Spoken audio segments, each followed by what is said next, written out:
নমস্কাৰ এই মুহূৰ্তত আহি পৰিছে ৰাতিপুৱাৰ কেইবাটাও গুৰুত্বপূৰ্ণ খবৰ। আজি হৈছে 4 মে।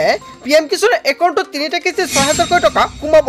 ইয়াক লৈ কেন্দ্ৰীয় চৰকাৰে কেইবাটাও গুৰুত্বপূৰ্ণ নিৰ্দেশনা জাৰি কৰিছে। লগতে লাখ লাখ মহিলাৰ একাউণ্টত মুখ্যমন্ত্ৰী ডক্টৰ হিমন্ত বিশ্ব শৰ্মাই সোমাই দিব 2,000 টকা। কেবিনেট বৈঠকত মুখ্যমন্ত্ৰী ডক্টৰ হিমন্ত বিশ্ব শৰ্মাই জনতাৰ বাবে কেইবাটাও ভাল সিদ্ধান্ত গ্ৰহণ কৰিছে। লগতে অতি শীঘ্ৰে চৰকাৰে নতুনকৈ প্ৰদান কৰিব ৰেচন কাৰ্ডৰ অৰুণোদয় আঁচনি। যদি আপোনাৰ ৰেচন কাৰ্ড আছে আপুনি লাভ কৰিব অৰুণোদয়। যদি আপোনাৰ ৰেচন কাৰ্ড নাই আপুনি নতুনকৈ কৰিব পাৰিব আবেদন। লগতে লাখ লাখ দুখীয়াৰ একাউণ্টত চৰকাৰে এককালীন সাহায্য 20,000 টকা প্ৰদান কৰিব। যদি আপোনাৰ ৰেচন কাৰ্ড আছে তেন্তে আপুনি এই সুবিধা লাভ কৰিব। লগতে নতুনকৈ লাভ কৰিব আপুনি চৰকাৰী ঘৰ। যিসকল ব্যক্তি এতিয়ালৈকে চৰকাৰী ঘৰৰ বাবে জিঅ' টেকিং কৰা নাই অতি শীঘ্ৰে কৰি লৈ লওক। লগতে কেইবাটাও ৰাজনৈতিক খবৰৰ লগতে অৰাজনৈতিক খবৰ যুগুত কৰা হৈছে আজিৰ দিনটোত। আজিৰ আমাৰ প্ৰথম খবৰ এক গুৰুত্বপূৰ্ণ খবৰ হৈছে অসমবাসীৰ বাবে এটা ডাঙৰ খবৰ। পিএম কিষাণৰ একাউণ্টত 3টা কিস্তি 6,000 টকা সোমাব। পিএম কিষাণৰ 2025 বৰ্ষত কেইবাটাও গুৰুত্বপূৰ্ণ আপডেট প্ৰকাশ পাইছে। এইবাৰ কৃষকে লাভ কৰিব 20, 21 আৰু 22 কিস্তিৰ টকা আৰু 3টা কিস্তি একেলগতে লাভ কৰিব 6,000 টকা। আৰু ইয়াক কেন্দ্ৰীয় চৰকাৰে গুৰুত্বপূৰ্ণ আপডেট প্ৰকাশ কৰিছে। পিএম কিষাণ 2025 পিএম কিষাণ সন্মানিধি আঁচনিৰ অধীনত পঞ্জীয়ন কৰা কৃষকে 2025 চনত 20, 21 আৰু 22 নম্বৰ কিস্তিৰ জৰিয়তে 6,000 টকা লাভ কৰিব। সুবিধা লাভ কৰিবলৈ ইকেৱাইচি আধাৰ লিংক লগতে ভূমি পৰীক্ষণ নিশ্চিত কৰা হয়। বন্ধু বান্ধৱীসকল লাখ লাখ কৃষকৰ বাবে এটা ভাল খবৰ আহি পৰিছে। যদি আপুনি এতিয়ালৈকে আধাৰ কাৰ্ড লিংক কৰা নাই পিএম কিষাণৰ লগতে অতি শীঘ্ৰে কৰাই ৰাখক। যদি আপুনি পিএম কিষাণৰ ইকেৱাইচি কৰা নাই তেনে ক্ষেত্ৰত আপোনালোকৰ কৰিব লাগিব। যদি আপোনাৰ ভূমি পৰীক্ষণ কৰা নাই তেনে ক্ষেত্ৰত এই 3টা কাম কৰি লৈ লওক, কিয়নো জুন আৰু অক্টোবৰত জানুৱাৰী মাহত কিস্তি আশা কৰা হৈছে। আৰু কোটি কোটি কৃষকৰ বাবে এটা ভাল খবৰ, কিয়নো জুন মাহত লাখ লাখ কৃষকৰ একাউণ্টত চৰকাৰে প্ৰদান কৰিব এই টকা। আৰু এই মাহ হৈছে মে মাহ আৰু মে মাহৰ ভিতৰতে আপোনালোকৰ এই 3টা কাম কৰিব লাগিব। আৰু জুন মাহত লাখ লাখ কৃষকৰ একাউণ্টত চৰকাৰে প্ৰদান কৰিব পিএম কিষাণ 20 নম্বৰ কিস্তিৰ টকা। কেৱল ইয়াৰ নহয়, প্ৰধানমন্ত্ৰী কিষাণ সন্মানিধি যোজনাত 2025 চনৰ আৰম্ভণিতে চৰকাৰে প্ৰধানমন্ত্ৰী কিষাণ সন্মানিধি যোজনাৰ অধীনত নগদ ধনৰ সুবিধা ঘোষণা কৰিছিল, য'ত যোগ্য কৃষকক 3টা শাখাত 6,000 টকা প্ৰদান কৰা হৈছিল। এইবাৰ হ'ব 20, 21 আৰু 22 নম্বৰ কিস্তি 2,000 টকা। আৰু হিতাধিকাৰী বেংক একাউণ্টত প্ৰত্যক্ষভাৱে জমা কৰা হ'ব বুলি কেইবাটাও গুৰুত্বপূৰ্ণ আপডেট প্ৰদান কৰিছে কেন্দ্ৰীয় চৰকাৰৰ তৰফৰ পৰা। আৰু অহা মাহত কৃষকৰ একাউণ্টত চৰকাৰে প্ৰদান কৰিব টকা। আৰু জুন মাহৰ প্ৰথম সপ্তাহতে কেন্দ্ৰীয় চৰকাৰে 2,000 টকা প্ৰদান কৰিব আপোনাৰ একাউণ্টত। কিন্তু তাৰ বাবে চৰকাৰে কেইবাটাও নতুনকৈ চৰ্ত বান্ধি দিছে।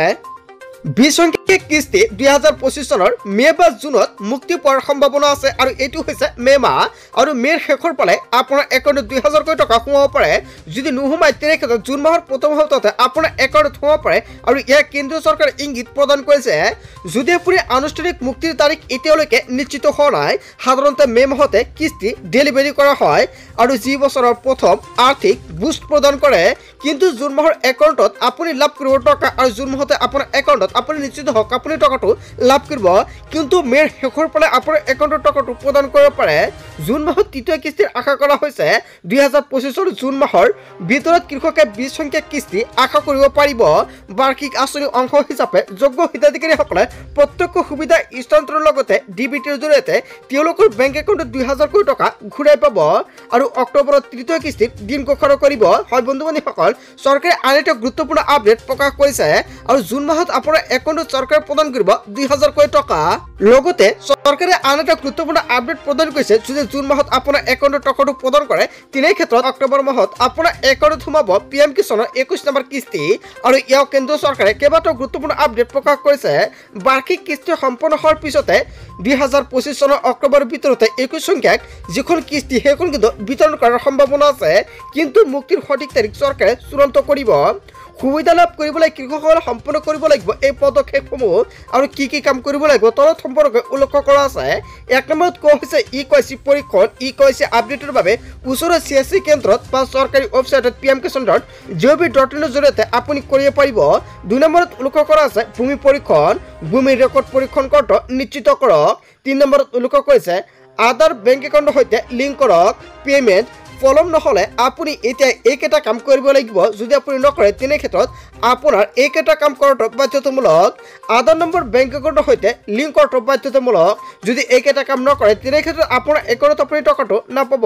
চৰকাৰে কেতিয়া কোনটো কিস্তি আপোনাৰ একাউণ্টত সোমাই দিব, ইয়াক লৈ 3টা কিস্তি কেতিয়া সোমাব তাক লৈ কেন্দ্ৰীয় চৰকাৰে আপডেট প্ৰকাশ কৰিছে।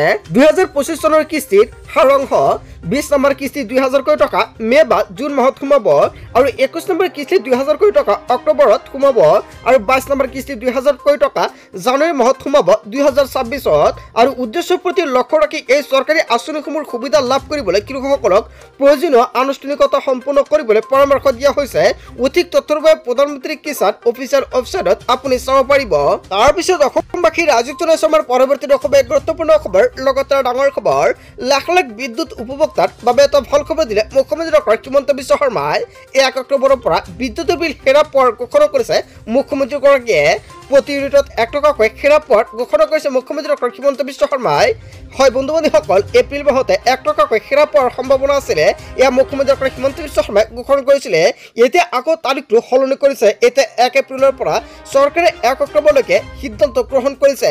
লগতে ৰাজ্যবাসীক উদ্দেশ্য কৰি এলানি ঘোষণা কৰিছে মুখ্যমন্ত্ৰী ডক্টৰ হিমন্ত বিশ্ব শৰ্মাই। 1 অক্টোবৰৰ পৰা 250 টকাতে হিতাধিকাৰীয়ে লাভ কৰিব ৰন্ধন গেছ। ৰেচন কাৰ্ড থাকিলে কম দামতে কিনিব পাৰিব দাইল, নিমখ আৰু চেনি। 1 অক্টোবৰৰ পৰা ৰন্ধন গেছৰ কৰ্মীৰ লগতে আশা কৰ্মীৰ দৰমহা বৃদ্ধি পোৱাৰ সম্ভাৱনা। লাখ লাখ বিদ্যুৎ উপভোক্তাক ফল খবৰ দিয়ে মুখ্যমন্ত্ৰী ডক্টৰ হিমন্ত বিশ্ব শৰ্মাই। যদি আপুনি এজন বিদ্যুৎ উপভোক্তা বা আপোনাৰ ঘৰত বিদ্যুৎ কানেকশ্যন আছে তেনে ক্ষেত্ৰত বিদ্যুৎ বিল আপোনাৰ ঘৰত বেছিকৈ আহি আছে নেকি, বা যদি আপুনি স্মাৰ্ট মিটাৰ ব্যৱহাৰ কৰি আছে মেনুৱেল মিটাৰতকৈ স্মাৰ্ট মিটাৰত বিদ্যুৎ বিল বেছি আহিছে নেকি, তেনে ক্ষেত্ৰত আপুনি দিব পাৰিব অভিযোগ। তাৰ বাবে চৰকাৰে টোল ফ্ৰী নম্বৰ মুকলি কৰিছে।